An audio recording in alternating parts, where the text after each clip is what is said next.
That's it. I saw it too. Welcome to Hoodlum Cast. We have tonight. Dude, oh my god! We took. Come on, dude. We've been trying for 30 minutes to get this situated, and Andrew just somersaulted as soon as I started recording. Oh. It's like people probably think this can't be real anymore. Like this has got to be scripted. It's just something every time. And Scuba's back, so who knows what's going to happen when I add him in here? This bro, dude, Scuba, it's not you. Andrew headbutted the computer. Oh my goodness! All right, let's for the hell of it. Let's for the hell of it. Scuba, can you hear me? Oh god! Oh my god! On a night where we have Ryan Nye, are you kidding me? I know this is crazy. This is insane. On a Wednesday with Ryan? We don't say what day it is. You gotta keep it sexy. Oh yeah, I forgot.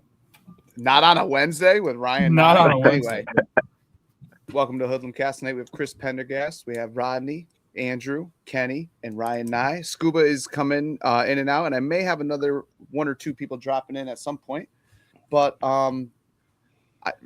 full transparency, we did take 25 minutes to try to get everybody's audio and video good, and everybody was situated except Scuba. So we did boot him out of here. We're trying to get him going.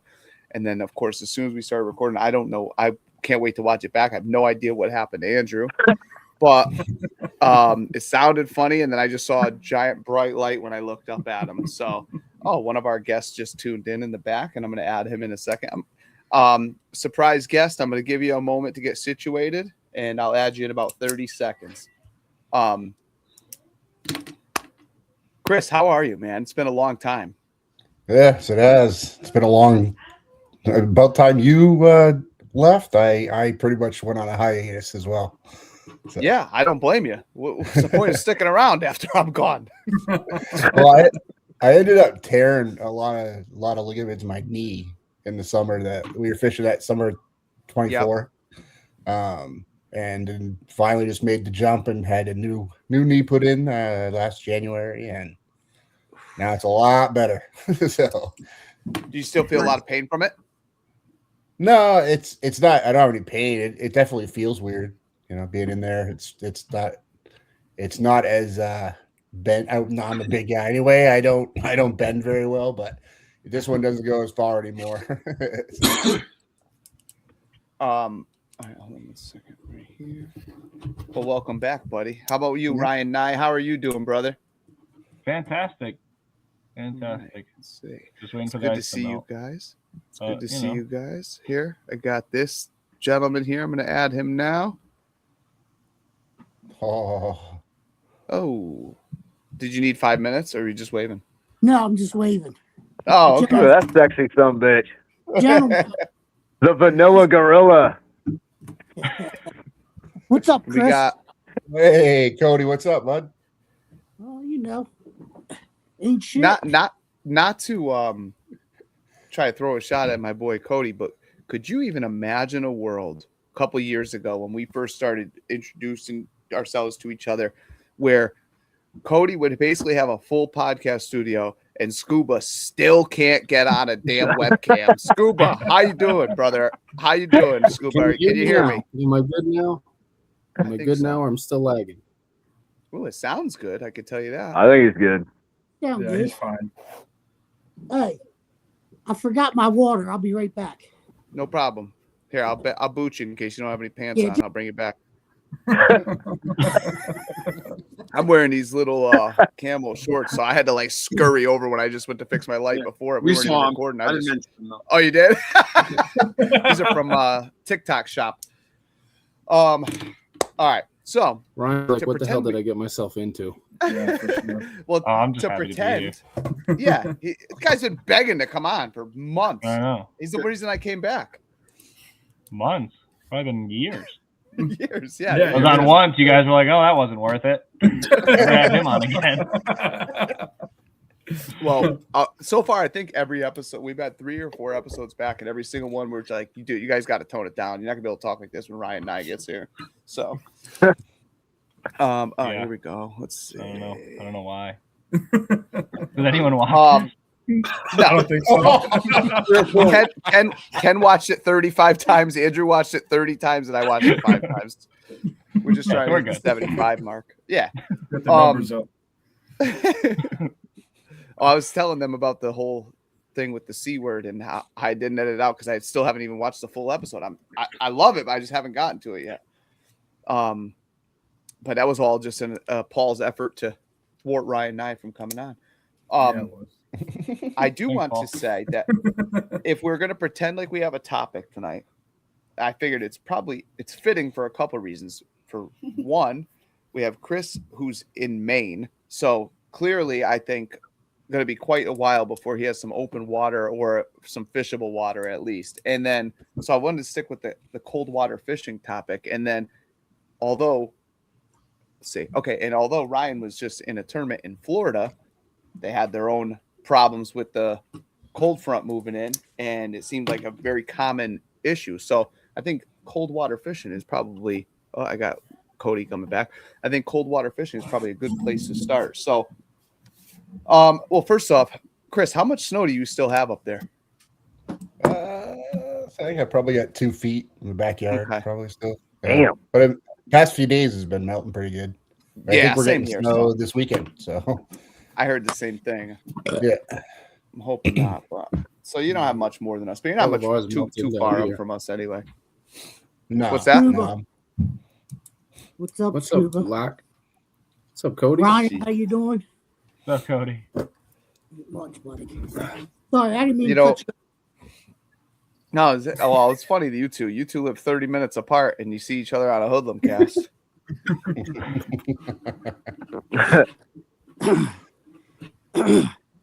Like he that lives hat, Bill. 30 minutes, but to talk to him, you would think he lives across the fucking country. That's how good he is. Bitch lives in Malaysia or some shit. And drives back and forth. He told us Man, before we can't started make it, gotta recording. drive 27 hours. He told us before we started recording, he's like, don't worry, I'm at home. I got the good internet tonight. I blame my loss in the spelling bee on the internet. That was so fucking funny, dude. I was peeing my pants laughing at you guys. I like that he said the actually part is still my favorite part. He's like, wait, is it actually or factually? Funny. Like, dude, you said actually several times. I couldn't either way, I couldn't hear shit. It just kept cutting in and out. Factually or actually, the part that you messed up would have been the same in either word. I know. I'm fucking dyslexic. What do you want from me? I thought that. Hey, Steve, do you know how to do phonics? I was never hooked on it, buddy.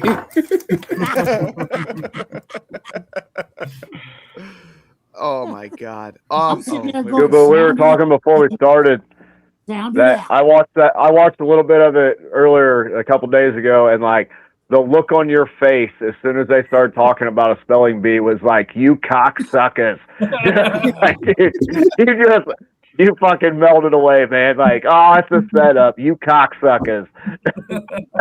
You know, I do think it's worth bringing up. I was gonna wait to tell these guys on Bass and Brew, since that's where this all started, where they started talking about my friend Megan. But this is probably worth it if you guys did see this. Anyone who saw the spelling bee episode last week. So I find this is crazy. I find Megan on Instagram, the one who I faced in the spelling bee in 5th grade and got the word wrong. I thought it'd be funny. Plus, I also want to see if she remembered. So I said, "Yo," because I'm an adult. I'm almost 40 years old, and I haven't seen her since we were 14. So why not just go "yo" in her DMs? She says, "Hey, who is this?" I said, "It's Billy Rogers." Blah blah blah. I said, "Hey, I have a funny story." She goes, "Haha, okay, wow, let's hear it." Oh, I beat her. So I said, "I have a funny story." She goes, "Haha, wow, let's hear it." I said, "Okay, first of all, do you remember me and you were the finalists in the 5th grade spelling bee?" Hand to God. She goes, yes, I was bitter for many years that my dumbass couldn't spell kindergarten. I was blown away that she wrote that. I couldn't believe that she wrote that. So I said, oh my God. I said, you remember? I said, so I was on a podcast, blah, blah, blah. I said, these two dudes face off in a spelling bee. I said, I want to send you 2 clips. I cut her 2 clips where I say her full name. One of them from Bassett Bruce, and then one when I'm retelling the story, and Andrew's like, yeah, what's her name? And I say it. I said, anyway, we did a full episode because of the story. Don't worry. They said there's an asterisk because I shouldn't have gotten the same word. I guess I agree with them. That's all. I hope you're doing well. She said, wow, that is so funny. 28 years later, and I'm still getting shit for not spelling kindergarten correctly. But at least it gave you some funny content. And then she talked about, now that I've seen this episode, I will be back in therapy. So hopefully a good sense of humor, and that was all a joke. Hey, Wild hey, Bills, just not for learn nothing. lives. I didn't get any of them wrong, just so you know. Say it again. I said I spelled them all correctly along with you Oh, I'm guys. sure you did. You know what I said? We said that, we can't yeah. have Cody because people underestimate Cody. Cody will tell you the origin of the word, what language it started from. I can't. Well, that's something you forgot. That's something you guys forgot about country of origin. That's one of the questions in the spelling bee. I guess I can't lie. I felt like an idiot over capital all week. I have. Oh, I've yeah, been like, me too. man, you're an idiot. Me too. I'm screaming out which capital? The capital of the United States or capital? Me and Bill sitting here thinking we got Paul in a gotcha moment, like you dumbass, and then nope. Yeah, you set me up. I'm going with you, Rodney, because I trusted you. Don't ever do that. Never. First mistake. So, well, you were very confident, or I don't know. Don't watch it back because maybe I started. I don't know. But either way, I was very surprised. All right, let's get out of this spelling thing because I don't want Scuba signing off here. Don't worry. No, we're not spelling nothing, Scuba. I want to start before we get off on whatever tangent. I did want to talk about this, the Bassmaster kayak series that Ryan was just in Kissimee, Florida, because first off, I want to know Kissimee, not Kissimee. Kissimmee. Whatever, dude. I got an accent. That's what it So do was. I, you fuckface. Apparently, he's only No. yeah. Never mind. What? I was just gonna say the guy got murdered in a spelling bee, and now he's trying to correct you. Like, what are we doing here? Yeah, but you were gonna say it, but you did it because you couldn't. Linguist? Anyway, back to Kissimmee. That's not funny, guys. We're not even looking your way, buddy.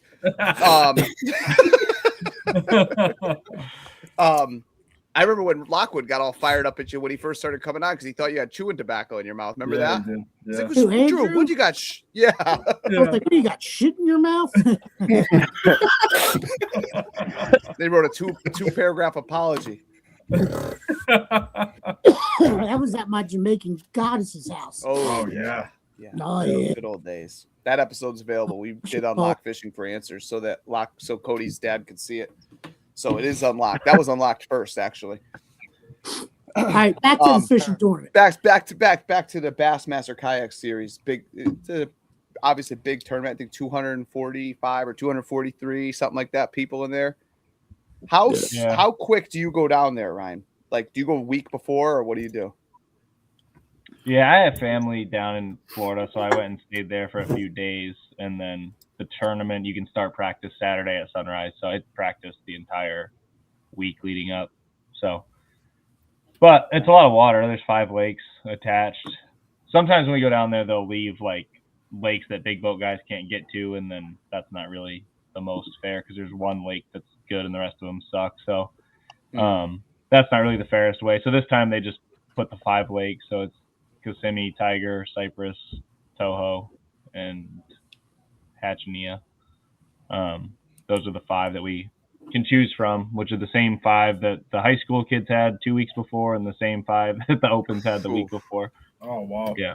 And the conditions changed right before the tournament. It's not like that cold front was that cold front there all week prior? It was there after the high school kids were done. I think it was like still like cold, and then when the Opens guys were there, it was cold, and then right before, like right at the end of the Opens, it was windy, and then it stayed cold. So the wind just gets the water dirty, and those fish just kind of get out of that dirty water, and so it all just changes. And it's Florida, so it changes day to day. Pre-fishing. Yeah, that's what we were saying. If you didn't find anything before like Wednesday or Thursday, it didn't really matter, because Thursday and Friday were the only days that if you found something, it was probably going to stick, till tournament time. Yeah, it's like that yearly cold front in Florida where it's on the news in Connecticut that iguanas are falling from the trees and stuff like that. That's when we were there.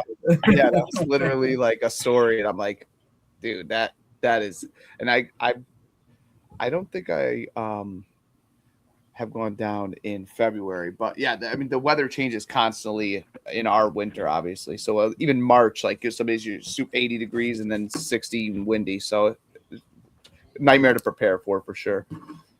But that being said, also to be fair, a cold front there, I mean, goes without saying though, but cold front there is totally different than here because it's such a shock to those fish. Where here, you kind of, especially you know what you're doing in cold water, but the fish are reacting totally different down there to cold water. So yeah, those Florida strain fish just basically shut down. Like they won't do anything when it gets cold, and then you got to wait till like noon to get bit on anything. And like the morning when it's dark, like we launched in the dark and fished for probably 15 minutes in the dark. That it's just a waste of time. You're just out there casting and the fish aren't moving because it's cold. Like there was frost on our kayaks pretty much every morning down there. Those fish don't. They're not going to be running around chasing a chatterbait and a lipless around. Dude, I don't know what they do. About that today.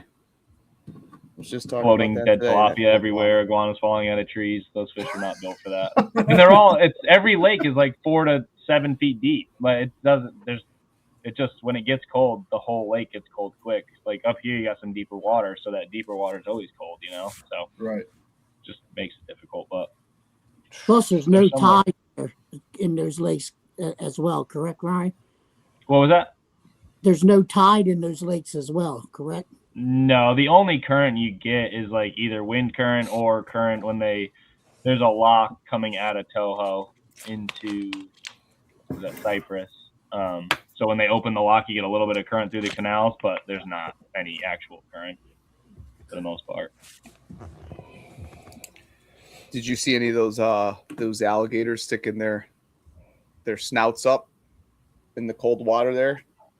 They're everywhere. You see them. Like later in the day is when you really see them. They'll kind of start moving around.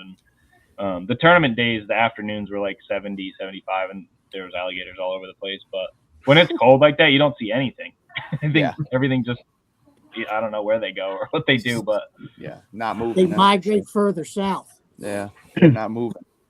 Yeah, they don't move. And then, when it's warm, like in the afternoons, you go to a mat, there's snakes on it, there's alligators in it, like all the wildlife just shows up at once. But yeah. That's got to be nuts to see in a kayak, especially. I mean, your I'm all kayak is pass on that a shit. bass boat, but your kayak's zooming like a bass boat. For me, I'd be nervous. I'm just pedaling away. Snakes I don't like. Gators, whatever. Gators don't really mess with you. If they did, it's over for the kayak. It doesn't matter. Oh yeah. But So we were following along here. After the first day, you were did you finish third on the first day? Yeah, I was in third after the first day. You can talk about my fall off if you want. Well, it wasn't much of a fall off. I wouldn't have mentioned it if it was a huge fall off. No, it wasn't bad. We're just doing a lot of finessing then, I assume. What do you mean? A lot of finesse fishing, a lot of slow fishing down there, I would imagine, right? No, it just took a while for it to warm up, really. Once it warmed up, I threw like a Spro lipless the entire tournament, pretty much. So caught most of them on a Spro lipless, and I caught a couple on a Nico the second day and a couple on a swim jig. But see, I don't even think about, I don't know about you guys, like I don't know how much you guys have fished Florida, but I don't even think about cranks or lipless or any of that stuff because all I could picture is like pads and weeds and stuff, but maybe it's not like that. It's grass. Like I threw it on like an 8 3-to-1 reel, and I was like burning that thing. You're moving it. You're fishing in 4 feet with a foot of grass, so you're just trying to keep it above and like rip it out of the grass. It's a reaction bite is all you're really doing. But yeah, they get aggressive when it's warm enough to. It's just I don't think it matters if you finesse fish those fish or not. Like when it's cold, they just don't eat. It's Yeah. as simple as that. It doesn't really matter what you do. But Well, I mean, they're not used to that kind of cold, so it Yeah. probably shocks the shit out of them and shuts them completely the fuck down. yeah. I mean, That's our pretty much fish how that here, goes. our fish up here, and especially you guys is up there. I mean, they're used to it, so they'll feed regardless. Yeah. And Florida's weird too. Like up here, it seems like you can kind of run around our lakes and really wherever you are, you can kind of run around and catch fish all over the place. Florida, everything looks good. You can catch them in one. If you catch them in one spot, just fish that area. You go 3 Really? miles without another bite. Yeah, they congregate in like small little areas, so it's difficult to find them. But once you do, you can I got it stay on from. them pretty I good. bought it from the Plus, same place they're I a bought different it. strain of fish All right. down there. They're the tiger strain. They're not the. I'm listening. We got the northern strain, and down there, I think it's the Florida tiger strain, correct? Yeah, the Florida strain largemouth. Yeah, that's all that's down there. And yeah, our fish, and they're built different too. Like those Florida fish are just longer. Like you'll catch Long some. and slender. Yeah, you'll catch some big ones, that have little weight to them. But a lot of them, like catching a 24 down there, isn't crazy. I think there was 3 or 4 of them caught in our tournament. If you catch a 24 up here, you're calling the state. Oh yeah, that's nuts. A record. Like Yeah. it's different. But I travel with this kid Jake, and he caught a 24 in practice, and it probably weighed like 3.5 pounds. Oh God. It was just skinny and long. It was a great kayak fish, but if you were in a big boat, you would have been pissed. Yeah. Wow. Yeah. Well, It that's is the different down difference. there. That's the difference of our fish too. They get much, like you said, Ryan. They get much broader. The girth of them they get a bunch of girth. Plus, their life cycle is much longer than that Florida strain as well, because they grow slower, and even longer the further north you go, the longer they live. That's why you guys can get super big fucking bass up there, because they live much longer because they grow much slower. So it's less stress on the internals and all that shit. Yeah, and the fishing pressure down there, I think that plays a part in all that too. Like that Oh, fish that was 24, like that thing's probably been caught 100 times and it just doesn't know what to do anymore. And then, it gets caught again. Like, all right, just end it for me. This is this. Yeah. It's probably like, all right, fuck it, I'll bite it. Yeah. Somebody needs to ask Whatever. Yeah, but no, it's definitely a different game down there. But I've been there a few years, so I kind of have like confidence, and I think a lot of people struggle to even catch a fish. I talked to a lot of people that week that were like, I haven't seen a bass all week. I was seeing the same thing. A lot of people posting that. This is can't find nothing. I in the practice rounds, people were blanking completely. Pre-fishing, I mean. Mm-hmm. Yeah, I talked to a lot of people, and a lot of people. The opens were one on Toho at the south end of Toho, so I think a lot of people were like, I'm just going to go there because I know at least those guys caught fish down there. So I know Toho was busy with people all over the lake. I think that was where the majority of the people were, and I don't do well fishing in a crowd like that. So I tried to find something a little bit different that wasn't beat up for 3 weeks before the tournament. And Yeah. it was a small area, but it had fish. I caught 2 fish over 21 on the first day. So that's why that bag on the first day looks a little better than the bag on the So I had second that huge fall off for the next day. Yeah. day. Huge fall off. For those who don't know, right, out of 242, I think it was, or something like that, right? You finished 5th place overall, right? Yeah. It's giant Oh, fall off. wow. It was a huge Just a fall off. giant fall off. insane finish. But I mean, at this point, I think like, yeah, you're not, dude, you gotta start hitting these kids, bro.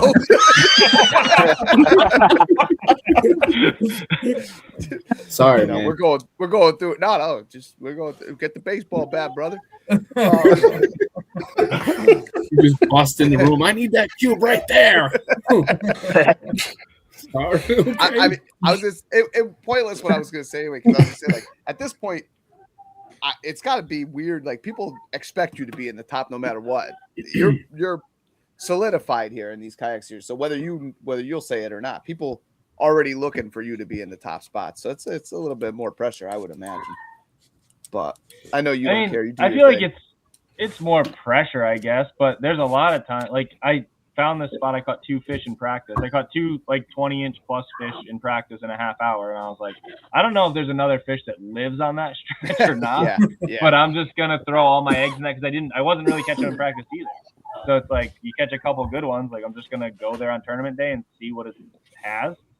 And there really wasn't a whole lot of other options. So, I mean, I think it comes down to, I graphed for 5 days before I found that spot. So I kind of knew what I was looking for. And like, then it looks right. And it's like, okay. And then you cast up there. And what I did was I casted up on this flat because I saw grass on side scan. And I like dragged a rattle trap through it to see what kind of grass it was. And it was like bright green hydrilla. I'm like, okay, that's what we're looking for. Yeah. The next cast, I actually did a cast with the bait and caught like a 20 something, and I was like, okay, well that's good. It's a good sign.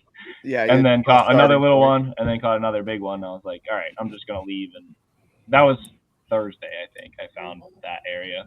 But from Saturday to Thursday, I probably caught 4 bass all the entire time. So and it started warming up a little bit on the weekend anyway. So that would be my bet too. Wherever you finally catch them, you're like they're gonna get a little more active. That's what I would have thought anyway. But yeah, well, and then those males finish. move up even shallower. Like where you kind of find them, they're like transition areas. So as it got warmer, those fish moved from out deeper on that grass edge to like the middle of the grass flat, and then like this week they're probably full blown spawn there. Like, oh yeah, it just happens quick once the weather gets right. They're not just gonna sit out there and keep eating rattle traps all trying to get to the so Ryan, you said like you caught 4 fish there on like a Saturday or whatever. When you're in such a big tournament like that, where does your mindset go? Like, do you get into like a panic mode? Maybe not panic, but like, do you get into that rush to try to figure out what they're biting, or do you just like pull it way back and get real patient?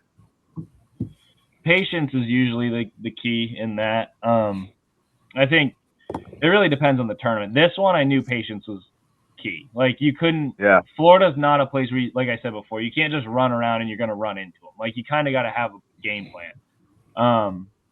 10 killer last year was kind of different with that, where it was like I felt like I fished the area out and there was no fish there anymore, and then it was like, okay, now we got to like kind of scramble and run and change things up a little bit and try to make this happen. So it kind of depends on the tournament, but this one was definitely just patience and casting.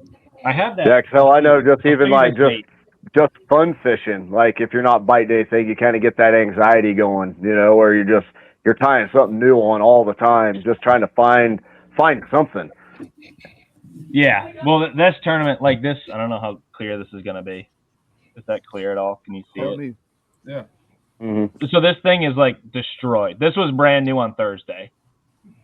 Like I threw it the entire time. Like it's the only thing I got big bites on, so I just kept throwing it. I didn't have any like other options. I knew like the swim jig thing kind of worked, but like I thought if I casted this enough times during the day, I could get 5 or 6 or 7 bites. And I mean, out of the fish I caught on it, I caught 4 over 20, 2 over 19. Like plus, the right fish for eating it. I feel like when it's slow, when the bite's slow, like power fishing, something burning it like that, it actually kind of helps like not let your mind go numb. Like, oh, this sucks. Like you're constantly moving it, so it's like you get something. It's easy to keep going. I think a little bit easier than finesse fishing for sure when there's no bites. So. Yeah, but there was a place for that too. Like Sunday when it got later in the day, this kind of died and the wind completely stopped. It's flat calm. Like they're just not going to eat this thing going 100 miles an hour with no wind. So, you go shallow with the swim jig or something a little less. You fish it a little bit slower, like a Nico rig or something like that.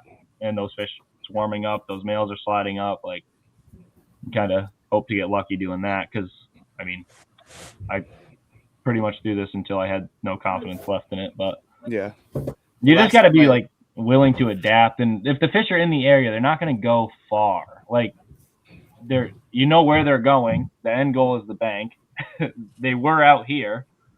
Kind of try to figure out some middle ground or somewhere else. Especially this time. Well, when they're pre-spawn like that, they're going to super school, and they're just going to stay males and female, and they're going to stay in that spot where they are pre-spawning, like you said, Ryan. They're not going to do a bunch of bank running. You know what I mean? Moving up and down. They've picked their spot, and that's where they're going to hang out until they spawn. And then when the female moves off the nest, then she goes and finds deeper water or whatever. But when they're like this time of the year or pre-spawn, you know, they get super schooled up in just different areas, and that's where they're at. Yeah, and the rest of the lake is just a ghost town. It's a desert. The last time I was in Florida, I told my kid before we went down there, it was like the second week of March, and I said, we're gonna just grab a pole when we get down there. We're gonna kill them from the bank because they're gonna be on beds, and we did well, but they had already moved off of beds completely by the second week of March. They had already done that, so it's just, I guess it just depends on the year, the weather, and how cold it gets down there. Because as soon, like you said, as soon as it's warming up, they're going. Yeah, they go in so many waves down there though too, because it'll hit, you know, that 65 is kind of the sweet spot. They'll start moving, like those bigger ones will go 62, whatever. But it'll hit that, and then some will go up and spawn, and then it'll get a cold front, and they'll push back off, and then some more will slide up. So their spawn is a lot more drawn out, unlike up here where our water's 65 for a week, maybe two, and they're up, and then they're all done at the same time. Like, it's just kind of a different spawn down there, and I don't know. Like, there's guys that do it and fish for bedfish and whatever. I've been to Florida this time of year a couple times, and I've caught maybe two on beds. Like, I'm not. They're hard to see. They're hard to find. They're hard to catch. Like, and I just think they're a little more sporadic. But like this week, after 3 weeks of cold, it's probably pretty easy to just go down the bank with a wacky Senko and absolutely destroy it. I'm sure that they're all on beds right now, I bet. It's warming up down there now. The cold front's gone. Ryan Nye's not down there fishing, so they're moving around and eating. Yeah, now they're eating. I mean, that one guy in that tournament put up 114 3/4 inch bag, his personal on a best spot bag. that he caught like 70 inches the day before. So how crazy like, is that just tells you those males were there, didn't catch a lot of them, and then the next day those females pulled in. It's the biggest bag in a national kayak tournament ever, I think. Yeah, like it was probably like pushing 40 pounds. Yeah, that's insane. It's a gigantic bag of it. Yeah. But, I did that, but I did that when I did my tournament that you were in. Did what? You catch 10 fish? Yeah, it was 6. And you still only had 8 pounds. I don't know why you brought Ryan's having technical difficulties. I'm going to boot him. So yeah, that's what I was going to get at. Like the cold water fishing down there, like Cody said, is completely different. It's not like you're like when it's up here and it's the temperatures, you're at 58 degrees or something like that in the water. You're going to throw something completely different down there. You still could power fish down there, but it's a matter of they freeze up, they stop biting completely. So totally different game, even though the temperatures are the same. They're just not used to it. Hey, here you can catch them all the time. I just want to say something about the spawn here. Now, I've seen it with my own eyes. People are going to say you're full of shit, but I've seen it with my own fucking eyes. Of course they're going to spawn in the spring when they're supposed to. Early, mid-April, water temps right, photo periods right. But I've seen fish on beds as late as July and August spawning again. People are going to say that's some bullshit, but I've seen it with my own eyes. What are you waving at? Fucker. Who was waving? I was saying I agree with this guy. Like I totally agree with I thought you were waving me off. Well, I know that I've never seen that. I've never seen that, but I know they fall spawn too. So that could, it's like pickerel do it 2 or 3 times a year. Yeah. Are you fishing for pickerel, Bill? Yeah, it was a professional. You're following the pickerel spawn around? Listen, he doesn't even. What I'm saying is, just lodge them from the hook. He just launches them in there the boat. Are fish. That's true. It's like one of them guys in what's that, Thailand, where they just put a hook over the side and just start throwing fish over their shoulder. They fall spawn, so I'm sure bass do it too. I will add to that though. I don't know if it happens every year. I would assume it does because I've seen it happen a lot. There's years I haven't seen it, but I think a lot of it has to do with food source. I think that's the big factor for another spawn, a second or spawn or third spawn, whatever it is. I mean, that could be. It's got to be. Things have to align, right? So maybe food, the temperature. Well, it all probably depends on the year. Well, most things align with food source. Most warm-blooded shit does. A lot of cold-blooded shit does not, especially reptiles. Reptiles, like amphibious reptiles, especially turtles, frogs, shit like that. They don't breed according to food source. They just breed. So that's why I'm an anti-reptile guy myself personally. And that's why you can have a pond that just gets overran with frogs and turtles because they just keep breeding. Mm-hmm.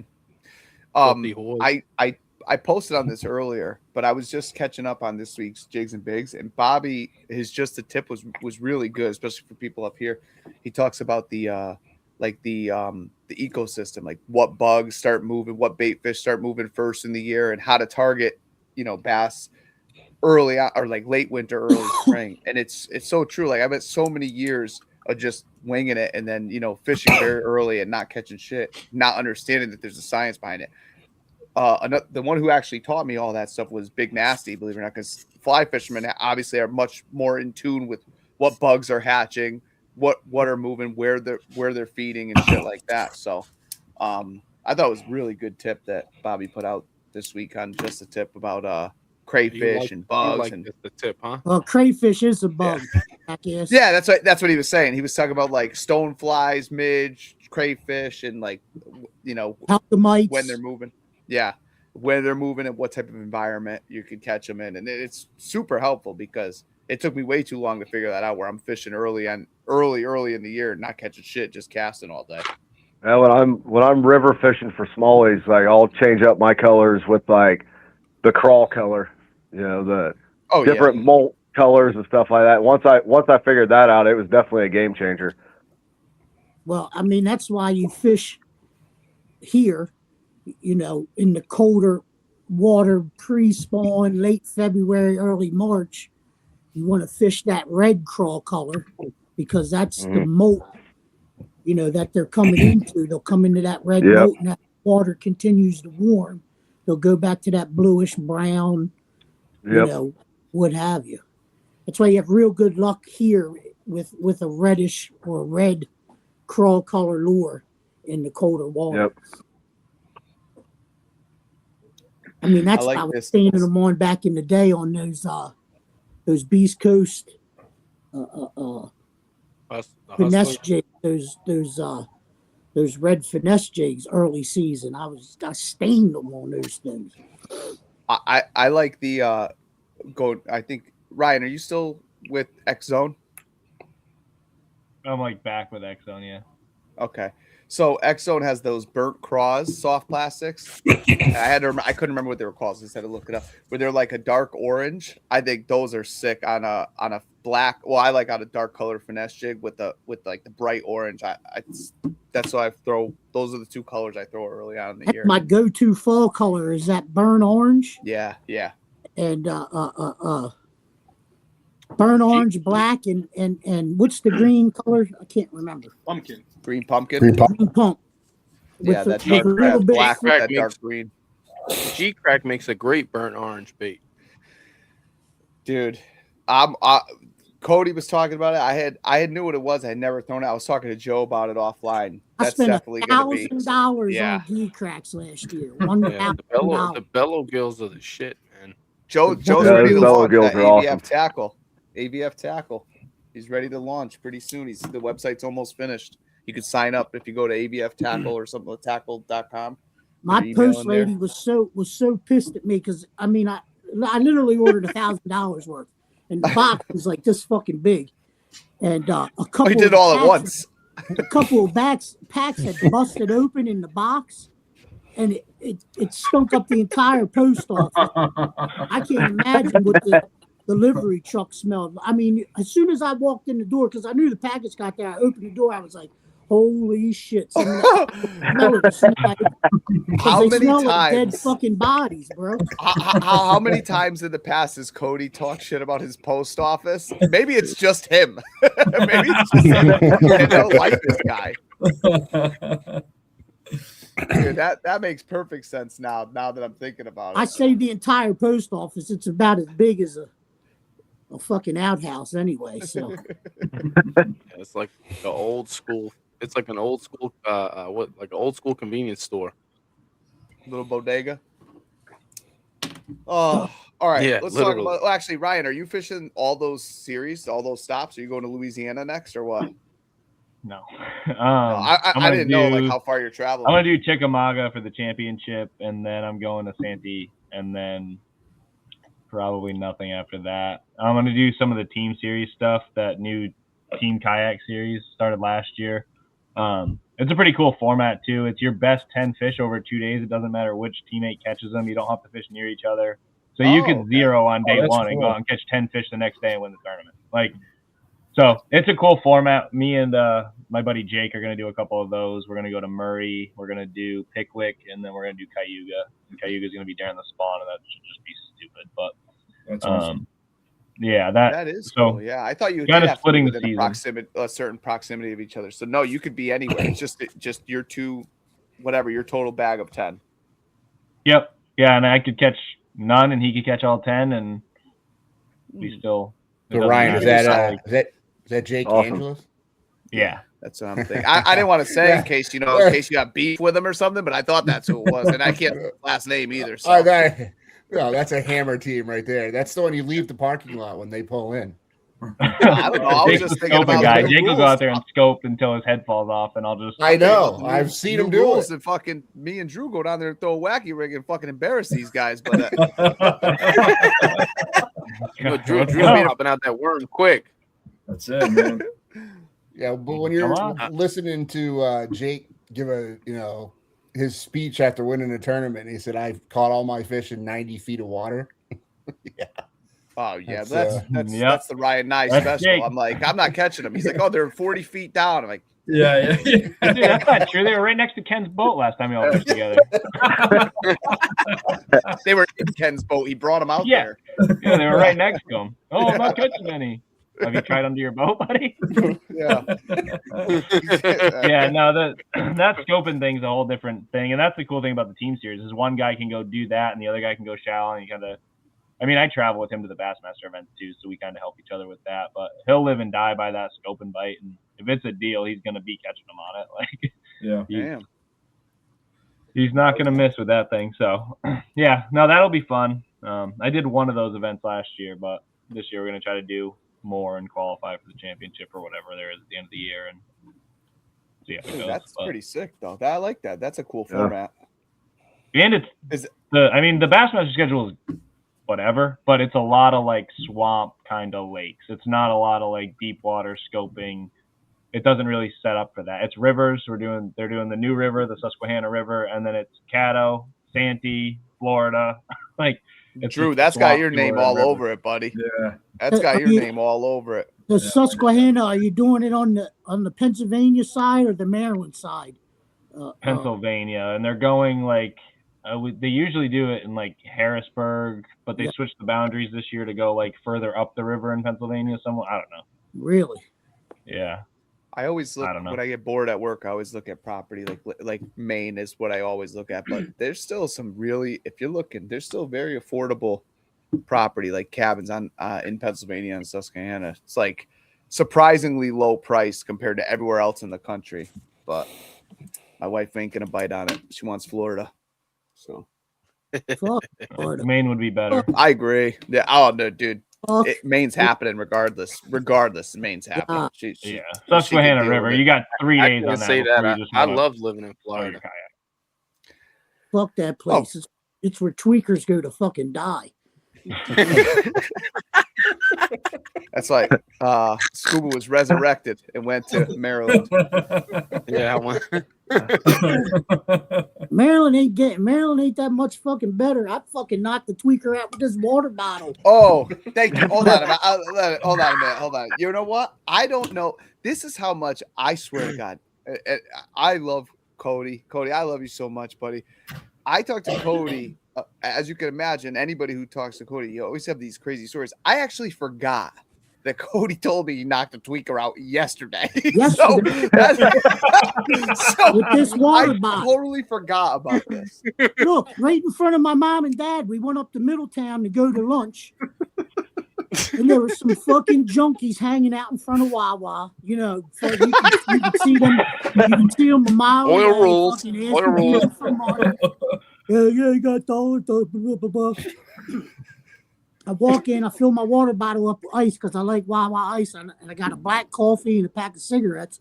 Well, I went to the kiosk, put my money in, and there was this junkie bitch, like off to the side, kind of behind me a little bit, off to the side.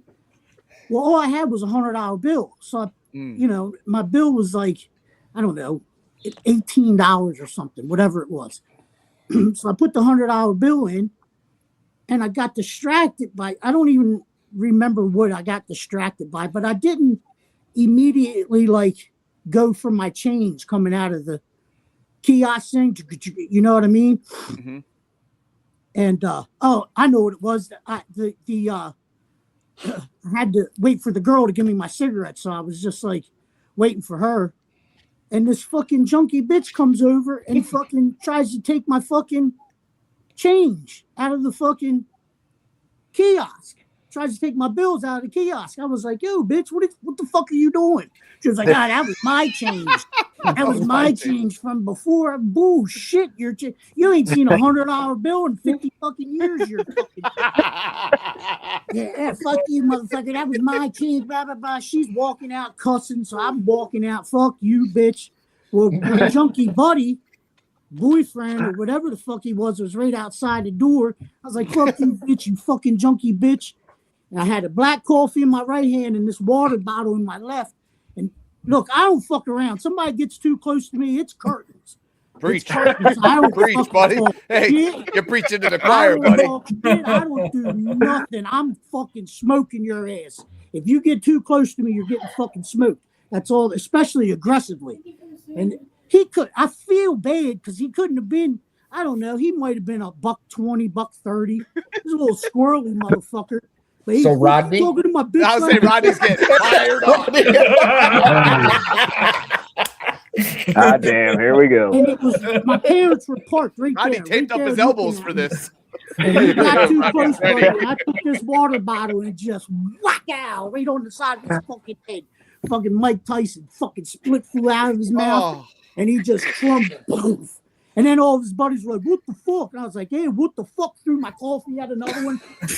Now I gotta go get another coffee, motherfucking junkies. My dad gets out, he's like, come on, get in the car. What are you doing? Mom's freaking out. I missed it. So because you were talking to his chick crazy, or obviously you weren't, but you were telling her about herself, and he stepped up to you because because we walked outside and they were loitering right outside the door trying to bum money. Cody, hey, guys, anybody who hasn't caught up, Cody hates a loiterer. All right, go. And she knew what the fuck she was doing. She was hanging out in there specifically to do what she tried to fucking do to me. And who knows how many other people she may have done that to, and they just didn't fucking say anything. You know, if she would have asked me for a couple $, or whatever, I might have gave it to her, maybe. No, you would have told her to get fucked. No, you wouldn't have. You know, I mean, it was just holy fuck, these motherfuckers have lost their mind. I always think I'm on a YouTube for the channel. boyfriend. I always think I'm on a YouTube channel. Like somebody's like, "Can I get $1?" I'm like, "I'm gonna do this because they're gonna give me like $100,000 or pay my mortgage." Not in this state, buddy. Mr. Beast fucked me, dude. It's over. I'm giving out money to every crackhead I see. It didn't happen in Crumpton. No, yeah, that's true. Yeah, Mr. Beast ain't going to Crumpton, buddy. That's a good point. Yeah, I smoked that motherfucker. I mean, smoked him. Dude, is it? Uh, So I've never been with a chick. Yeah, I that had does this, shoes but on. It was cold. I've had buddies that have had these type of girls. I know you guys have all dealt with this, with somebody who's got a girl who's like starting shit, and you're just like, I know that this chick's getting me into a fight right now. Like my buddy's girlfriend did it. I'll punch the bitch. I'll knock the bitch stone cold out. I'll punch Well, it seems like in her face. seems like you wallowed the guy instead, but I was getting ready to smoke her. She was getting ready to get it, but she didn't get close enough. If you ever go to hang out with Cody, male, female, you're a threat to me, and you're close enough, you're getting jacked. I mean, that's all there is to it. if you ever hang out with Cody, stay away from the gas station. I was just gonna say, yeah, for sure. To be clear. So many fights in Wawa. Long live oil. Wawa.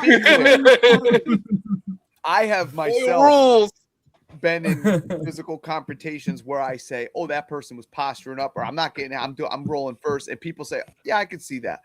What individual I've learned? Jesus, Drew, what is going on? Dude, yeah, Drew, you're a mess. Dude. I'm sorry, guys. I've learned junkie asking for money in there. He just smoked. I've learned through many years that you can't really question somebody else's interpretation of a threat. However, Cody's saying when somebody's threatening me, he walks into a gas station. If you're in the same aisle as him, you're getting shoulder checked through the Fifth Avenue candy bars. The guy's not there for conversation. I've been in gas stations with him. I don't know what happened, but I loved it. I mean, first of all, I don't like people getting close to me in my space. And if you come at it with any type of aggression, it's over. I don't ask no questions, nothing. Or if they didn't put the chicken down when they're supposed to be cooking chicken, that's a threat.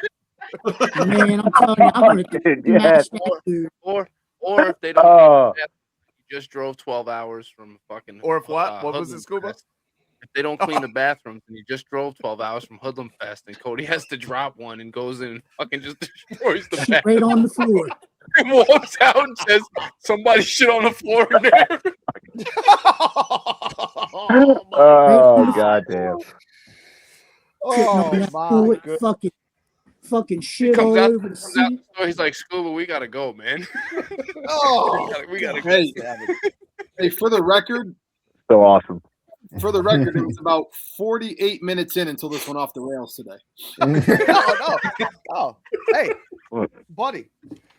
We had a legit fishing conversation. Scuba and Paul's spelling scores, and then the topics I wanted to touch upon. Let me read them. Bassmaster kayak series. I drew a picture of Cody while I was reading. Alligators. We're good. Oh, yeah. Paul said you're the artist because you doodled during the show. You just drew Jesus. You're goddamn right, I did. That's what Aubrey calls me, Fat Jesus. And that's another thing.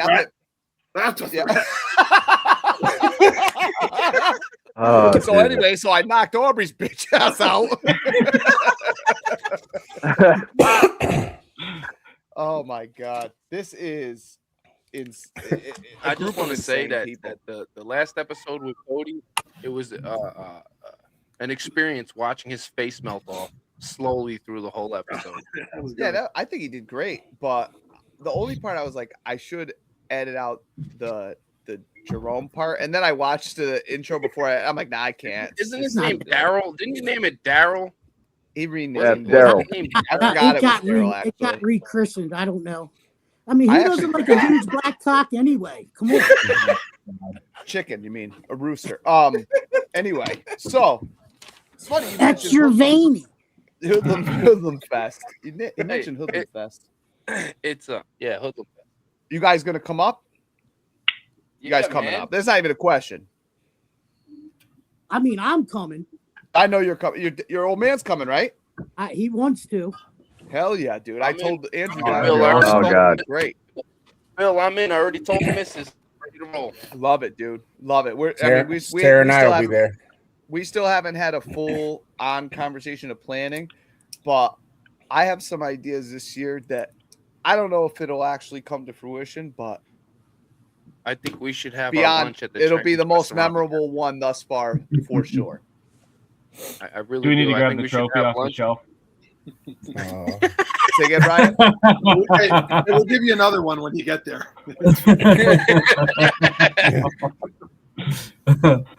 There should be an asterisk on that one. I didn't make it to that one. I mean, can't win if you're not there. Very true. So Scuba I stayed feel like home. I do feel like I'm getting attacked, but I didn't hear what Ryan originally said. So I do. Am I being attacked? I said, do you want me to get the trophy off the shelf? Okay. Oh, he got the trophy. Wait, which trophy did you get? He got the Hoodlum Fest trophy. 'cause I he got kicked one Oh, of our them. that was no. I don't think that's true. I think I he got a Camp trophy with a Hook big set. set of nuts on it. Hold on. Oh Here yeah, it you comes. did. Yeah. See, you guys are talking about Camp Hook set, correct? Yeah, oh yeah, that's what it was. Oh, that's That's a Camp Hook Hook set. set. Didn't Oh, Will wow. win? Well, whatever it was. That's a nice trophy. Will, Yeah. didn't you win Hoodlum That's from- Fest? Is that from Gardner? Yeah. Okay, yeah, that's Camp Hook set. I don't know. Didn't- I don't Well, know. either way. No, that's still. That's all there was to win that year, Bill. I don't know what you want me to do. No. That's legit. That's legit. Will, That's Will, legit. didn't you win Hoodlum Fest? You were the one who won, Hell right? yeah, of course I did, dude. You But fucking cheating that's prick. but, He had a whole. Ryan and I gang wasn't shit. there, so I there's Oh, an then asterisk somebody on else that. wins, and he's like, "No, we call that this." Now. Yeah. I didn't want to get into that. That's very funny. That's very funny. But no, I won a Hoodlum Fest fishing tournament, and Listen, Ryan, believe me, I get it. he Because had when I won, Ryan, he had a No, fish trap the whole fucking time. Everyone else yeah, caught when like 2 or 3 every fish. time Will I had win- like 9. anytime I win a tournament, people go, "Oh yeah, you know this place." I'm like, I've fished this place 3 times in my life. Anytime I ever won a tournament, that's why you can't associate with people like this, because these It was people will stacked never against give you the credit you deserve. It was These stacked people will against never us, give man. you Me the and credit Cody, you deserve. me and Cody drove 8 hours and just jumped on kayaks and canoes and went fishing. Yeah, Motherfucker, I flew out there and didn't catch a goddamn thing. I didn't even catch the flew. What lake was this I on? flew the fuck a quarter of the way across thought the you- country and didn't catch a goddamn thing. I thought you caught a pickerel. I didn't catch nothing. Caught herpes in that Chinese restaurant. Yeah, Yeah, I caught a buzz all weekend. That's all I caught. that's all that matters, buddy. That's all that matters. How's That was it matter? to this Where- this where- That was moment. on K-Log. Besides Yeah, having yeah. children, that was one of the best weekends of my life. That was the most fun that I probably ever had. That was the best, dude. That was That was the best. awesome. Yeah. That was a lot of fun. I mean, yeah, obviously, part of it was because I won a fishing tournament, but you know, no, I'm just Hey, kidding. do you remember when we were on the way up there and we got pulled over Yeah. and you drove by the cop, just laid on the horn? I did forget about that until you just said that. That was the same weekend. Yeah, we're his- like, oh, in don't his worry, de- Billy will help us Yeah. out, you know? Yeah, you Yeah, guys got oh, yeah, you pulled guys over are- on the way to the VFW, didn't you? Hey, these Yeah, guys are all big. These guys are all big and bad until the law comes around. Bunch of bitches. In his dented I would have up told them I'm a CRV. sovereign citizen. I'm a sovereign citizen. I'm traveling. I What was is like, it? do you see that luxury Jeep that just went by us? I had the war wagon back then. I am a had the living war wagon. man. Yeah, I'm a living man. I am free to travel. My social security was assigned to me at birth. I do not consent to your laws. Anyway, that's another story. That is- I did. Look, Never mind. the sovereign citizens Oh. and flat earthers, they're about in the same fucking category.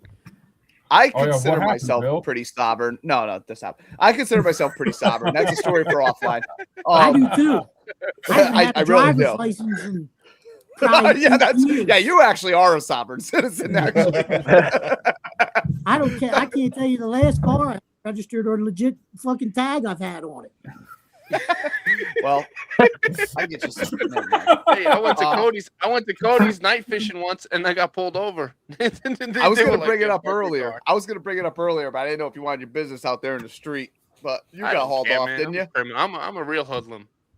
Yeah, you are. Get in trouble over here. You are. That's why you get the link. That's why you get the link every week. You just jump on. Well, I don't care if your we microphone got doesn't lucky. work The or a cop- 30-minute delay. I think the cop was near the end of shift, so he was like, just park the car. Yeah, either that or they're- told you couldn't there's drive. feelings It in their- was your tags or something. Yeah, something with the tags was fucked up. Wasn't Maybe the even my ceilings truck are back only then. like 8 feet tall. They couldn't fit you in the cell. Who knows? But either way. Let's throw the baseball bat in the back seat. Yeah. Oh, you have 3 murder. You have 3 murder warrants out of Shirley, Long Island.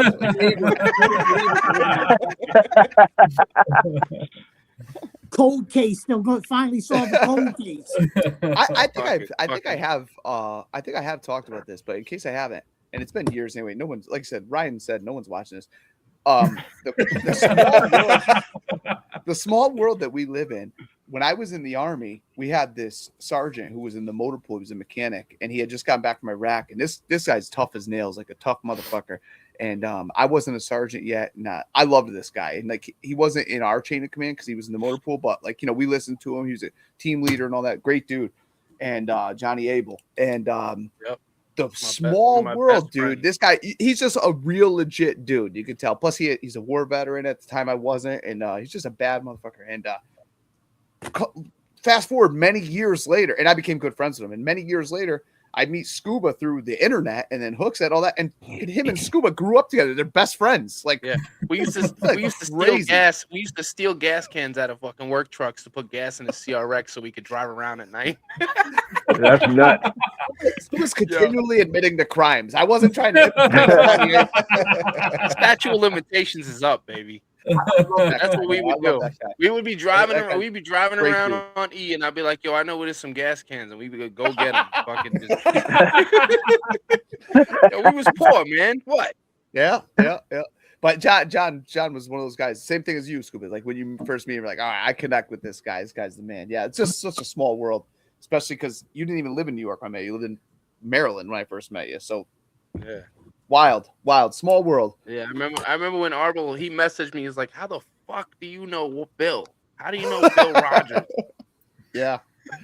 And then even then, I live in Connecticut. We were in Shoreham together in New York. So it's like all these things that connect. It's crazy. Oh, you were right down the street from the baseball bat incident. I knew I smelled blood. Fire, everything else. Where me and Timmy had a good time. Yeah, where me and John Franklin Jr. Smith, 5/19/1987. Oh no! Anything I say is, I'll never do that. Anything I say, I was involved in. So that's true. I gotta rewatch that episode. I'd like to release that one again. I gotta rewatch that one. We'll see what happens. Let's see. Hoodlum Fest. So again, we haven't really talked too much about Hoodlum Fest. Together as far as Ken, Andrew, and I, but a lot of stuff in the making. I don't know if this will be a tournament. We probably should do something, but it will be the most epic weekend in a long damn time, and I can't wait. And again, these guys, we talked about it earlier in a text thread. Ken and Andrew were thumbing each other the past couple of years, whatever that means. But but we're gonna look at Ken. We're gonna make this. We're gonna make this good, dog. I just spitballing. I have a buddy who's a tattoo artist, and I was thinking about getting what's it called? Fuck yeah, that's a great idea. Thank you. Great. I don't know where this is going, but that's a great idea. Yeah. I'll get my he's got tattoo there. Yes, that's what I was going with. He's gonna what's it called? A screen, whatever. You got a sheet. So a sheet, and I want him to do like maybe just 4 simple things, not just hook set, because obviously not everyone wants a hook set thing, but like 2 little hook set things and 2 fishing related things, and like whatever. Just see. I don't know. I have to talk to him a little bit more about it, but like I got a lot of ideas that will make this a weekend to remember or forget, depending on how it goes. But it's going to be a blast. I can tell you that. 2026 for sure. The Hoodlum Fest is going to be the best one yet. Yeah, that's a great idea. Tattoo artist, a great idea. Thank you. Yeah, that was one of the things I was thinking about. And Drew and I talk about it at around 2-3 in the morning when we don't have anything else to talk about. What are you doing?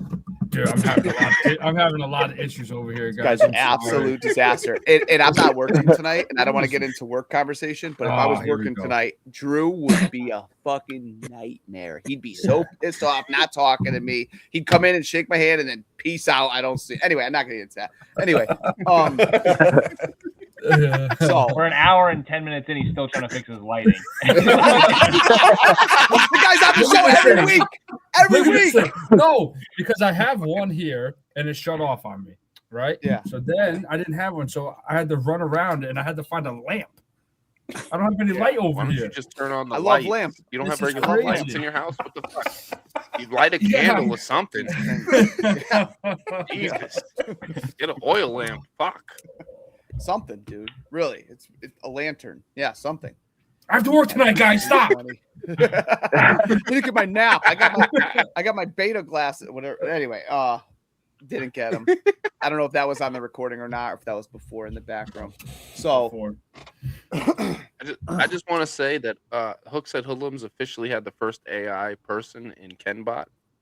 oh yeah, look at him. He That's went back true. to his We can normal. claim He that, went back right? to his robot self tonight, boy. Yeah. I'll tell you that. Told me to He behave. roasted me. Ryan and I He were roasted gonna me be on. so good earlier. He said the funniest thing he's ever Oh said in my his life to me God. earlier. I made fun of him for one of the posts he made yesterday, and I don't. Snowmobile. Who cares? Yeah, whatever. But I said, Drew was talking about get those meta glasses, and I said, oh, you should see if they have one in that with the snowmobile helmet. Like, I don't know what the fuck I said, but then I laid on the floor and I took a picture of myself laughing on the floor, like I couldn't stop laughing at Ken. And I don't know if this will work. He said I was wearing kitchen floor camouflage. So good, dude. So good. I laughed about it for 20 minutes. I'm still laughing now. I actually met up with Drew because he wanted to get this hat, which I don't know what the deal is with this hat. But anyway, I met up with Drew. He drove We need 40 minutes to my neighborhood to pick up this hat. And I wouldn't let him come to my driveway. I met him in a parking lot. And he was still laughing. I was at his house. I'm like, yo, where are you? He's like, oh, I'm over here. I'm on the floor. I did it like I'm at Longhorn. I'm on the kitchen floor. no, you don't talk about where I eat, bro. What are you doing? How dare you say switch it? Edit that out. Whoever's doing this. I don't want people to know I was at Longhorns to go. She saw my kid's face. I ordered Erica food and me food, and she's like, "Well, we got to at least get Haley's." Olivia don't want nothing to do with anything out to eat. She wants food at the house. She's like, "We gotta get Haley something." I'm like, "I'm not getting her nothing." And I walk in, they're all just sitting in the kitchen. I got a big giant Longhorns bag. I didn't get Haley there. I was like, What's long? she's like, she goes, "Yeah, right, bro. Is there Wild West shrimp in there?" I'm like, "Ain't What's nothing, Longhorn? dog." It's like a little like a Cody. little steakhouse. Oh, I got you. It's good. It's quick. It's easy. I didn't want to cook. It's pretty good though. But either way, listen, that's all we got. I think, right? We got to look at some cold water fishing. I'm ready to declare winter over pretty soon. So be ready for that. Lord knows I'm the one that calls it every year, and I'm always right. I'm going to go for a new PB. I'm predicting this since Lachwood's here, and I did that last time I got a new PB. I called it on a Hoodlum cast with Lachwood present. So by April 9th, I will have a new PB. I miss you guys. We need to start getting together. Current PB? What are we trying to beat? 6.06 pounds. So Ryan's like, pathetic. Ryan, I'll tell you right now, I know you just took the Lord's name in vain in your head, and I don't appreciate it. No, that's good. It's beatable. Ryan. That's all I'm saying. It's beatable. Which is good. You want it to be beatable. Hold on. Yeah. That's not cool, dude. Hey, actually, making fun of me was amazing. That fish you lost in the spillway when you was here. That Here we go. dude. That- I got a that was text your thread PB. going. I got a text thread going with a bunch of idiots, young kids from work, right? And they saw Ken posted that video of us on the dam, and they were like, one of them said a really funny thing. He's like, I wasn't convinced you even had a fish until I heard Andrew say, I didn't see it. And then I watched the video over it, and I'm like, fuck. Andrew's like, no, I didn't see it. Was it big? And then Andrew relays the message to Lachwood. It was huge. And then Lachwood's telling me it was 8 pounds. Who was even further away? I didn't see it either. But I will tell you this. I had a feeling, first of all, I feel kind of bad because I should have told you not to fish any light line there because it's treacherous at that spillway. 12-pound fluoro there. 12-pound Yeah, no, fluoro that's on that rod. no. You should have went with like 60-pound braid there at least. I don't. But Ryan, you use braid? What's that? What'd you say? Ryan Knight, do you use braid? Yeah. Oh yeah, well I use whatever I need to use, but yeah, I'll use braid. I do a lot of like braid to fluoro leaders. Because fluoro is too expensive to. Me and Andrew don't trust our knots. We just go straight fluoro. Go ahead, Cody. I'm sorry. Go ahead. But that way when it breaks off, you lose 300 yards of it. Yes. Yeah, exactly. Yeah, I don't. Braid's expensive. But I had a feeling you were going to catch, one of you was going to catch a big fish because it was perfect. I mean, that water was fucking, that water was frothing over that fucking dam. And it was right there where the foam is home, baby. It was right and there. It was right at the right at the prime, right when the sun was just right overhead. So it was the first major of the day. So Andrew wasn't paying attention because he was ready to. He was just preparing to talk to owls again with you. So, but I've caught big fish at that spillway before. But I'm telling you, I knew that fish was big. I just felt how big it was before you even said anything. I knew you were hooked up before you even said anything. Yeah, because I'm linked up with that place anyway. But I know you are. I know you are. I know you are. The owls. We were walking our kayaks up that spillway from fuck Drew. We was walking up that spillway at night with the kayaks, and fucking you could pick catfish up off the fucking right there, right next to you. I was picking catfish up like, yo, got one. That's crazy. That's what Bill lost. Hey, Drew. Yeah, no, it's in the video. The bass is in the video. And by the way, real fishermen talk about fish. Drew headbutted that light so hard he's still talking about the owl. So fuck the owl. So about the owls, right? So I go out one night with Cody. I go out one night with Cody, right? He's microdosing. Didn't tell me. We just go out. Yeah, he didn't tell us. Microdose. Okay. Right? He didn't tell me shit. Right? We're in the middle. Or like a macro. Yeah. It was, I'm gonna remove myself, but I'm listening. I'm gonna remove myself, but I'm listening. It might have been a full dose, and fucking. He's screaming back at the owls all night. It's like 4 owls and Cody. You gotta let your inner owl out. I like when Drew said, because I saw the owl. It was like right next to us. There were 3. And Drew goes, man, that thing sounded like it was close. I said, nah, it's way far away. And I moved my light away real quick because I didn't want him to see how really close the fucking owl was. Yeah, it was crazy. And they like scream at you. It's not. They're not nice at all. They just fucking Who scream cooks at for you. you? They're barred owls. There's 3 of them back there. Do you have access over there still? Oh yeah. Yeah. Oh yeah. See, that's how you know Drew doesn't listen, because he said that last time he was on the podcast. Yeah, no, I'm just here. Is it just largemouth in there, or is there smallmouth too? What's that? It's just largemouth in there? Yeah, but we don't. There have been some in my river. There has been very few in the Chester smallmouth caught. They're just not in. They're in the Susquehanna heavy. Like Susquehanna's a popular smallmouth destination. But once you get over to Conowingo Dam on the Maryland side, in the upper Maryland side of the Susquehanna, they're smallmouth, but they don't break that barrier for whatever reason. They don't come further out. I guess the water gets too salty for them. I don't know. No. Did you guys see the 18-pound bass caught in California a couple days ago? Yeah, with the kayak. It did. 18 pounds. He weighed it 18.75, I think. He got three different weights on it, and then went to a tackle shop, weighed it. It came 18 something.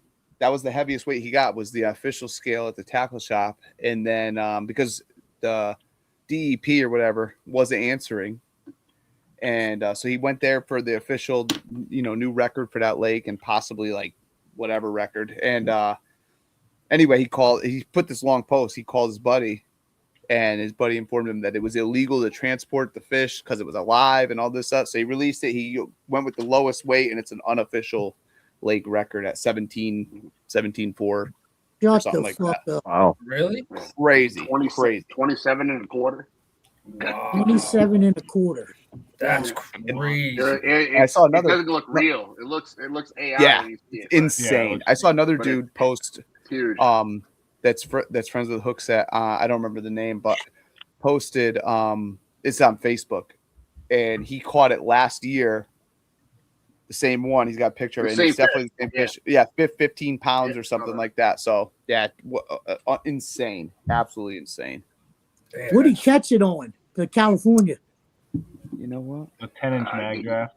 Big swim Yes, bait. there you go. Yeah, that's exactly right. Yep. What was it? Like a 10. It was a swim bait that Ken smashed with a hammer.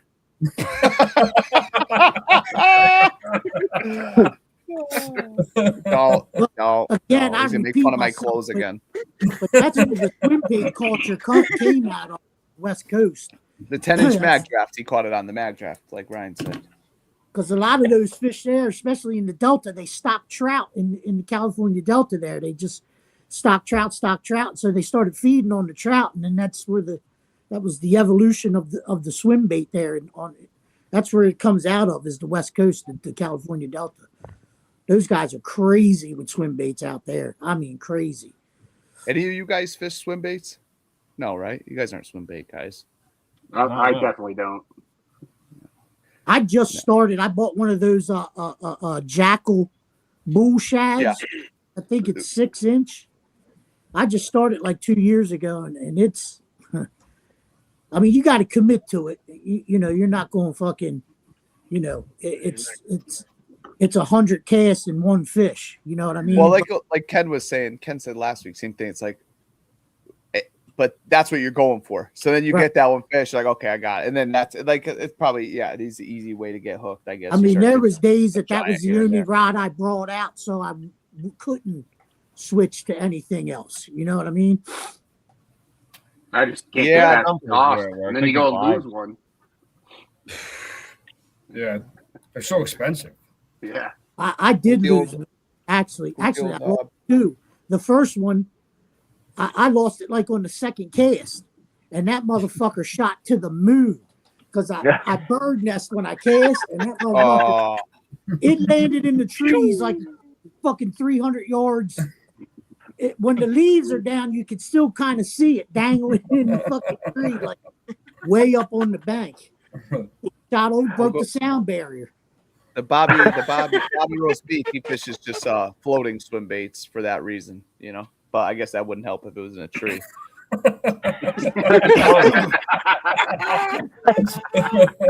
But that's why those guys say you should use monofilament when you fish a swim bait, because mono's got a lot of stretch on it. Like braid, you can't make one mistake. If you have a swim bait on a braid, you can't make one mistake with that thing, because I don't care what pound test braid you got, it's breaking something. It's either breaking your rod or the fucking line, one of the two. Because braid has no stretch, so it just braid's limp too. So if you have like a glide bait, it's gonna like foul up when you like. Yeah, it's gonna foul up in that back hook all the time. Braid sucks for that. Same I with, only like, used topwaters. braid once I always before. use mono. And I had it one set up, but I had cheap braid. I didn't have. I think it was like spider wire braid or something like that. It was horrible line anyway. But I'm surprised you didn't like it. Yeah, but that's why I bring that up. That's all he uses, Ryan. It's spider wire. No, I use P-line fluoro, but that's all I ever use. But I don't know why. I just tried it for that, and again, that's probably what turned me off to it. But it was just. What do you throw a frog on? What do you like frogging with? Mono. Bill doesn't frog rod. No, I do 12 pound mono on anything topwater. On a frog? frog? Like that. Yeah. Wow. Yeah, I don't. You're never gonna break 6 pounds. 60 pounds. Every fish that bites 12 pound mono, I'm gonna break off in the pads. Well, for the record, I was never gonna break 6 on a frog either, because I barely ever throw it. But first of all, mono and fluoro sink, so it's the worst thing for a topwater lure. Mono's lighter, isn't it? Mono's lighter than fluoro. Mono still sinks. Yeah, no, mono will float. That's why I always use it for topwater. It's the only thing the only time I ever use mono is for topwater setups.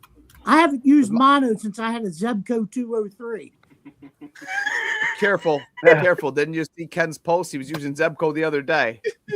That was like when Brutus came. Oh yeah. He kept breaking off. Berkeley. Breaking off. I was like, dude, what the fuck?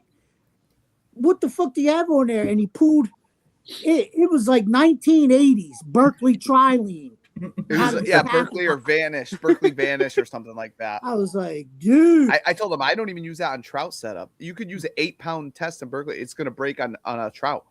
I mean, for me, in my experience.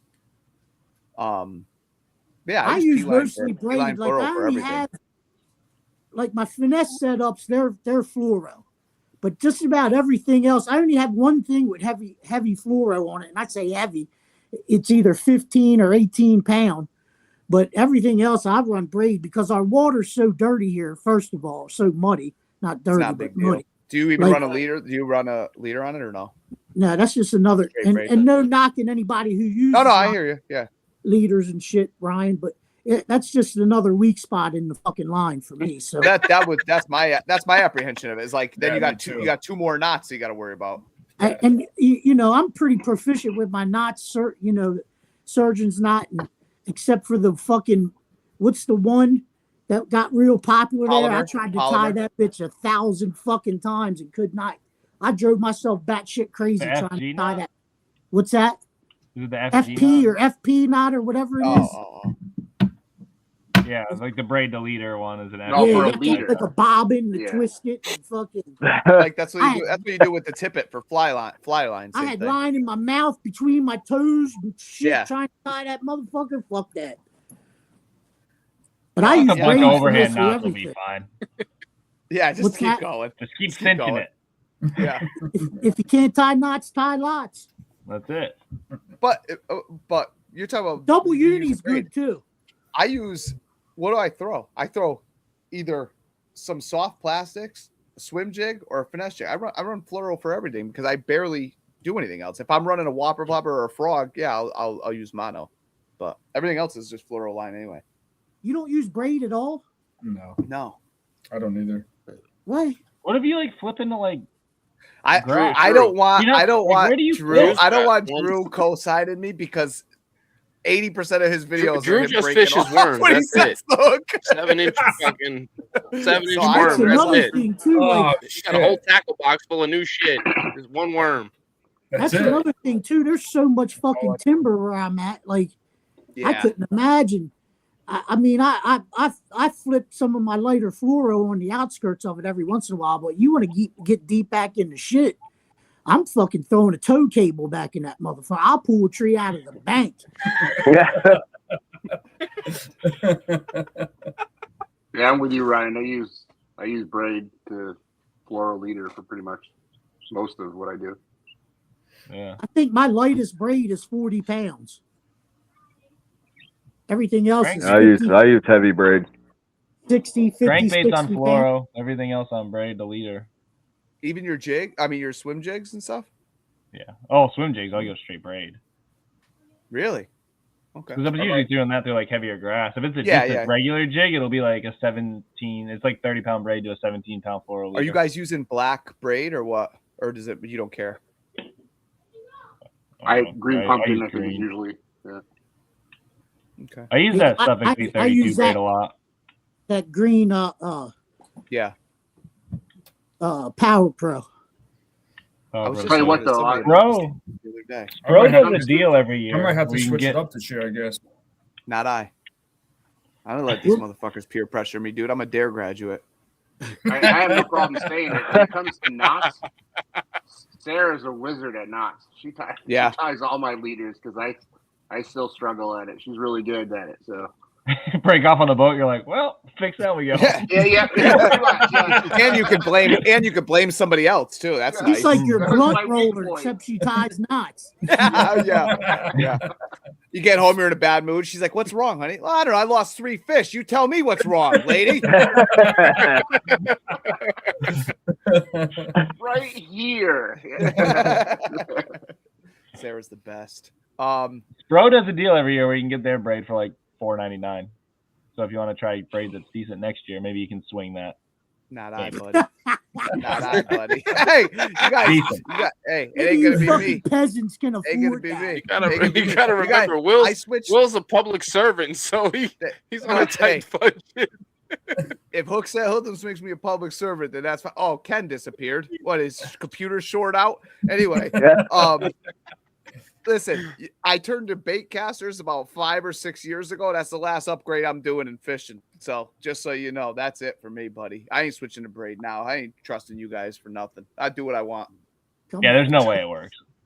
I keep doing this 12-pound line over a pad to take them on a yeah. Some stuff is not worth trying. It's the worst shit ever. Don't ever use it. Yeah. Hey, fast forward like 2 more months. I'm just rolling straight braid. I'm like, yeah. Straight braid. Blurring out my videos. Hey, and I've told the story, and I'll tell it again. You should try it. I don't know if Ryan's heard it. I use Power Pro, and I'll never use any other braid because Power Pro saved my life one night fishing off the jetty down at Indian River Inlet. I got swept off the jetty by a wave, and my fucking plug got hung up in the rocks, and I still had my rod in my hand. And I know you guys don't know nothing about Indian River Inlet, but it's inlet that comes off Indian River out into the ocean there, and it's treacherous. Like if you fall in, Michael Phelps couldn't even swim that motherfucker. He's a bad motherfucker. But I felt it swept me off the rocks. I was fully kitted. I had my crampons on, everything. But it hit me like a brick wall. I was going.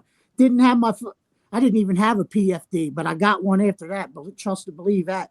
It swept me off the rocks. And before I came up, I was already out in the middle of the inlet.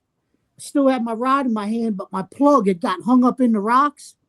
And I literally winched myself back into the fucking jetty with my fucking rod and reel back into the jetty. 60-pound Power Pro saved my life. Oh yeah, that is. That's for sure. I would switch to braid if it saved my life. I mean, well, if you had your rod and you cast it up there, you would have been. I had mono on, so I'm floating, but I'm just floating away. Stretching out. Yeah. The you don't need a PFD. I'm just gonna wrap myself in mono. I think you're find me out here. That's good. Get close and it just stretch some more. Die of hypothermia. Or remember, I was using spider wire, so I still drowned. Yeah. I switched to spider wire braid, and I go under faster. Yeah, that's not the spot to start if you want to try braid, but that's what happened. You've experienced and that I now. went to pull the line, and I caught my finger too, and that actually aggravated me a little bit too. So that's really what it is. I don't want. Yeah, I'm not here for the boo boos, buddy. Hey, I'll tell you something else about braid, especially that Power Pro Super Slick that I use, like knots and shit. It's really easy to fucking get bird's nest out, and I mean, Really? all you got really. I don't care how bad it gets. I mean, it get bad enough, but it can be treacherous, and all you have to have is the lead and the tail end, and just kind of keep pulling it, and it'll work itself out like magic most of the time. Not all the time, but most of the time. Well, I personally, I don't like tying leaders. I do it on my obviously on my catfish setup and stuff like that. But if you're telling me a swim jig, you run straight braid, it's worth trying, because I mean mostly that's what I throw is jigs, whether it's swim jig, bladed jig, or finesse jig. So if I could run straight braid on a swim jig, I might try it. I can't tell you last time I threw a swim jig. If I'm throwing a jig, I'm throwing a jig. If I want to swim it, I only throw finesse jigs the beginning of the year, or like if I'm in like a rocky bottom, like still water. Otherwise, I'm swim jigging. Yeah, I can't tell you the last time I threw a swim jig. Honestly, PB on a black swim jig, buddy. Anyway, what do you throw on a trailer? You throw like a paddle tail? Paddle tail, or like some type of craw with a lot, because I didn't used to till I forget who told me about this. Just more movement with the claws and stuff like that, and that's typically what I'll put on there. But yeah, that's my go-to. It used to be just a Senko for my whole life, and then I switched over to swim jigs, and now I'd take that over anything for me anyway. Confidence bait, but that's growing up, buddy. Yeah. Andrew, you hear that, buddy? Yeah. Put him down. I will say, my number. I mean, again, I'm going to target bass early in the year too because I do think that's going to be my best chance of catching a giant. But early in the year, my goal here is pike fishing. I want to get on some serious pike this year, and I say it pretty much every year, and I never do it. I never target them. I never go places where people tell me for them. I just say it, and then I never do it. So this year, that's the priority. I found a spot for us. I know. I trust you. I trust you with my life. Go to Mansfield. There's plenty of pike in that place. Really? Plenty of pike in Maine. There's a spot in I gotta look it up again. And it was in I think Mansfield area. The one you sent or no? Yeah. You have that? Probably Mansfield. There's giants in that place. Yeah. Hey, you've it doesn't matter. It's not like a big bass fishing lake for me. But do you fish Beesick? You fish Beesick a lot, Ryan? No, never been. Because I've lost. Me and Delirious went there, and I caught I think like a 28-inch pickerel there. I lost. I broke off a monster. What I thought was a pickerel snapped me off because I don't run braid. But I just got to beat you to it because I know somebody's gonna say it. So then I found out from Drew later that I believe there's pike in there. So I wonder that would make more sense. Yeah. Lily's got pike too. Lily and I never fished Lily. It sucks. I wouldn't go out of your way. But there's pike in there. I was thinking about jumping on a couple of sleigh stops this year, and I love sleigh, and I love Jeff Brault. He's doing his own thing this year for a trail, but there's people that fish that trail that I wanted to hit that Lake Lily, that whole part of the state. But there's a few people I like to avoid that are in that area, so I just opted out of it. Do the small Frankie always starts his like small vessel series on Lily typically, like early, and that's when you're gonna catch those pike typically. But I don't know. I've caught him at Mansfield on buzzbait in the middle of the summer. Really? Like giant ones. Yeah, it's stupid, but they're there. I mean, we got to get Frankie on here. Frankie's the man. Yeah, find him, Bill. But there's a few pike spots around. I don't know. I don't really fish for them, but they're around. Have you fished? They pretty much hit anything with bass, though. You know, I've yeah, so many if they're there, fishing. Yeah. Mesalonsky has a ton. That's for sure.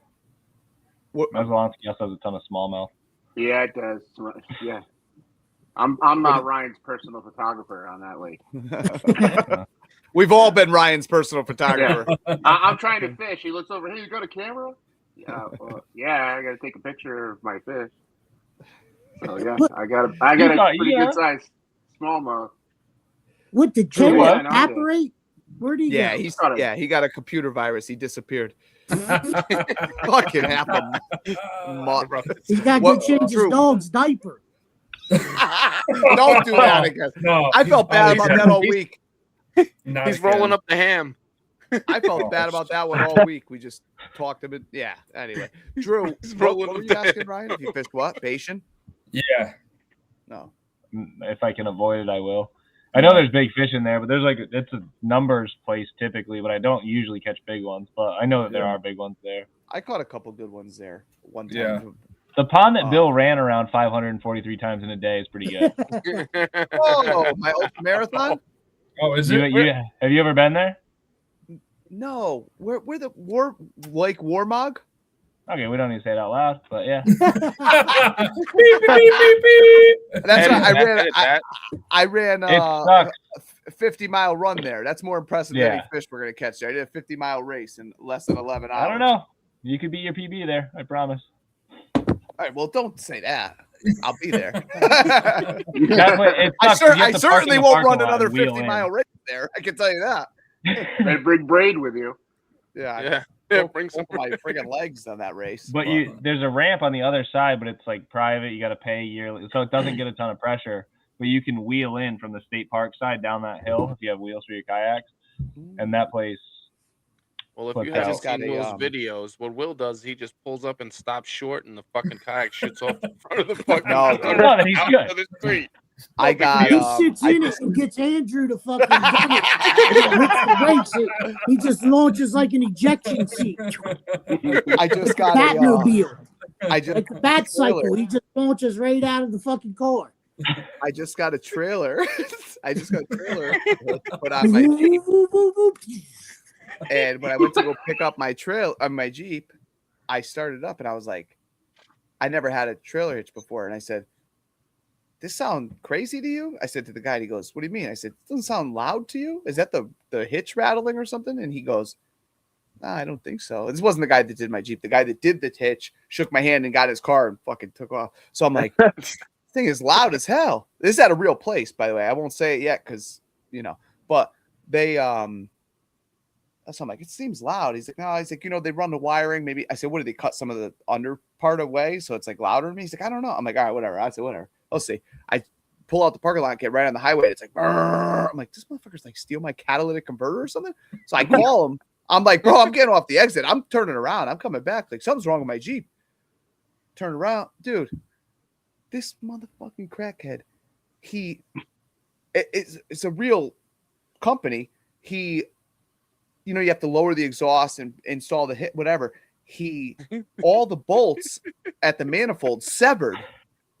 So there's no chance he didn't know that this happened. Listen, mistakes happen. Maybe I don't know, but whatever. But either way, he didn't say anything. Yo, they severed. He pulls it out in the parking lot, puts the ball hitch on it. He's like, it's been like 3 hours. And I didn't even get picked up because I'm like, I don't care, man. I could use 3 hours sitting on a couch somewhere with nobody around me. So I just stayed there. This guy shakes my hand. He's sweating, gets it in his little Civic or whatever, and bounces. Then I'm like, they're like, oh yeah. I'm like, my manifold's cracked. There's no way. They took responsibility. They're like, well, where's Swan? Or Josue? Where's Josue? I'll say his name. Where's Josue? And I'm like, what do you mean? That guy shook. No, wait. Hold on. I'm booting Lachwood. Anyway, so the guy took off after he shook my hand. And yeah, he broke my shit. Again, mistakes happen. What did he break? You still haven't said what he broke. All the bolts that hold. Yes, I did, you idiot. No, you didn't. Bolts. I did. All the bolts severed. You didn't say severed. Yeah, that's what he broke. The bolts that hold the exhaust up by the manifold all severed because he just let it hang. He's like, I'm not sure. Yeah, I'm not a man. Yo, shut up, Tomer. So, I am a man. Erica, am I a man? All right, anyway. I don't even know. Yeah, that's what happened, dude. That's what happened. I didn't know. He's a man in a luxury Jeep. I didn't have a dad. So your bolts were dragging on the ground, not your muffler. No. So where it goes into the manifold, I had to Google this. Thanks, Dad. Where it goes into the manifold, the bolt severed, so it was just hanging. The guy never put it back up because he was like, "Oh crap!" So it's severed from the header. Oh, you should have said that before. Yeah. It's severed from the header. Hey, Scuba, this is your moment, dude. Anyway, he had two headers I'm on telling that you, bitch, the downpipe. Scuba. The Look, he downpipe had was two hanging. headers on that bitch, no pipe, just straight headers. So I'm just hearing. Sounds kind of loud. Yeah, but I didn't.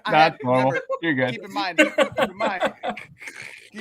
Wait, is this the luxury Jeep? Oh, yeah. He pulled out of the parking lot with. He pulled out of the parking lot with the hitch on. It sounded like a fucking race car.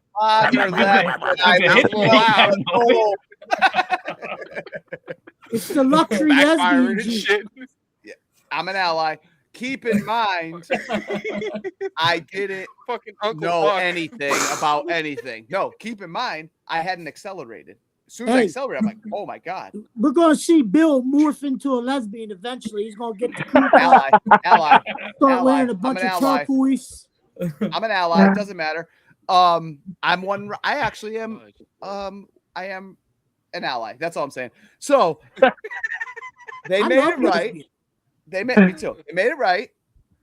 They fixed it. They reimbursed me my money. Yeah. What'd you say? Ken fell asleep. This is taking too long. Yeah. Anyway, all is right. My point is, I'm going to go get a trailer this week now. So there is no stopping fast to let the kayaks flip. Hey, let me ask you this. I'm not getting Have you ever backed the trailer in? Yes. Oh, that bumper is going to be fucking crumbled. No, I have. That bumper on that Jeep is going to be ruined. Yeah. No. Listen, buddy. United States Army trained. Anyway, by John Abel, by the way. By John Abel, by the way. Full circle. I think we've talked about John Abel enough in this episode. They're gonna be at the ramp. Look at this asshole jackknifing his kayak. No, a 10-foot kayak in his luxury Jeep. I watch this YouTube channel. It's called The Shit Show, and it's this guy that just records people trying to back ramps in at this boat ramp down in Florida. Bro, it is the most. I don't know how people are allowed.